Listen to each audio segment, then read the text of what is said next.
Giria Summer Sale. Buy any AC and get free 2 nights, 3 days holiday package. அடுத்தபடியாக நம்மோட பத்திரிகையாளர் திரு சுபேரும் இணைந்திருக்கிறார். அவரோடவும் கருத்துக்களை கேட்கலாம். வணக்கம் சார், நன்றி இணைப்பில் இணைஞ்சதற்கு. சார், ஒரு நீண்ட ஆலோசனைக்கு பிறகு காங்கிரஸ் வேட்பாளர் பட்டியலை அறிவிச்சிருக்காங்க. ஒரு ஸ்ட்ராங்கான கேண்டிடேட் அப்படின்னு பார்க்கலாமா?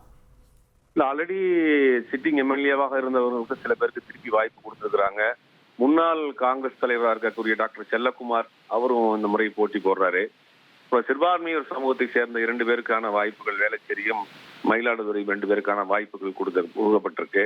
மற்றபடி முன்னாள் தலைவராக இருந்த திருநாவுக்கரசருடைய மகன் அவர் ஆல்ரெடி சிட்டிங் எம்எல்ஏவும் இருக்கிறார். அவருக்காகவும் மீண்டும் வாய்ப்பு கொடுக்கப்பட்டிருக்கு. வேளச்சேரி தொகுதியை பொறுத்த வரைக்கும் இந்த சிட்டிங் எம்எல்ஏ இருக்கக்கூடிய ஹசன் மௌலானாவுக்கு திருப்பியும் அந்த வாய்ப்புகள் கொடுக்கப்பட்டிருக்கு. இதெல்லாம் எதிர்பார்த்த கேண்டிடேட்டா தான் இருந்தாங்க. பெருசா ஒன்றும் மாற்றம் இல்லை.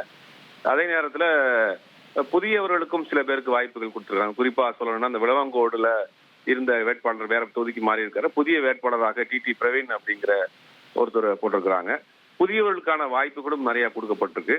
பொதுவாகவே இந்த தேசிய கட்சிகள் இந்த மாதிரியான அறிவிக்கிறது எல்லாமே கொஞ்சம் தாமதமாகும். பாஜகவாக இருக்கட்டும், காங்கிரஸாக இருக்கட்டும், அவங்க நிறைய ப்ரொசீஜர் வச்சிருப்பாங்க, நிறைய கமிட்டிஸ் வச்சிருப்பாங்க. அதனால அவங்க ஃபில்டர் பண்ணி தான் கொடுப்பாங்க. நேற்று இரவே காங்கிரஸ் கட்சியினுடைய வேட்பாளர் பட்டியல் வரும் அப்படின்னு எதிர்பார்த்தோம்.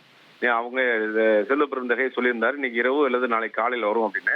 இன்னைக்கு பாக்குறப்ப இன்னைக்கு கொஞ்ச நேரத்துக்கு முன்னாடி தான் பாஜகவும் தன்னுடைய வேட்பாளர் பட்டியலை ரிலீஸ் பண்ணாங்க. அதை தொடர்ந்து ஒரு 1/2 மணி நேரம் 1 மணி நேரத்துக்குள்ளேயே காங்கிரஸும் வேட்பாளர் பட்டியலை ரிலீஸ் பண்ணியிருக்காங்க. தேர்தல் களம் சூடுபிடிக்க ஆரம்பிச்சிருக்கு. சுபீர் சார், இப்போ கொஞ்ச நேரத்துக்கு முன்னாடி தான் நம்ம பார்த்தோம், பாஜக அவங்களுடைய வேட்பாளர் பட்டியலும் இன்னைக்கு அனௌன்ஸ் பண்ணிட்டாங்க. அடுத்தபடியாக காங்கிரஸ் வேட்பாளர் பட்டியலும் வெளியாக இருக்கு. இப்போ இந்த எலெக்ஷன் ரேஸ் அப்படிங்கிறது இப்போ இருக்கக்கூடிய இந்த வேட்பாளர்களுக்கு எந்த அளவுக்கு ஒரு டஃப் காம்படிஷனாக இருக்கும்னு நினைக்கலாம்? இல்ல, இப்போ கம்மி தான் டேட் உங்களுக்கு பாத்தீங்கன்னா இன்னைக்கு 3ஆம் தேதி ஆக போகுது. ஒன்றும் அதிகபட்சம்னா 2 வீக்ஸ், இந்த 2 வாரம் தான் பிரச்சார கிழமை. இந்த 2 தேசிய கட்சிகளும் தன்னுடைய வேட்பாளர்களை கொண்டு போய் சேர்த்து மக்களிடம் சென்று வாக்குகளை பெறணும். அது இல்லாம இவங்களுடைய தனியாக இனிமேல் எலெக்ஷன் மேனிபெஸ்டோ போடணும், டெல்லியிலிருந்து தலைவர்கள் வரணும். இதெல்லாம் அவர்களுக்கு சிக்கலா இருக்கு. இங்க இருக்கக்கூடிய மாநில கட்சியா இருக்கக்கூடிய அதிமுக அவங்க ஆல்ரெடி பாதி இடங்களை பிரச்சாரத்தை முடிச்சுட்டாங்க, வேட்பாளர்களை போட்டுட்டாங்க, மக்களை சந்திச்சுட்டு இருக்கிறாங்க.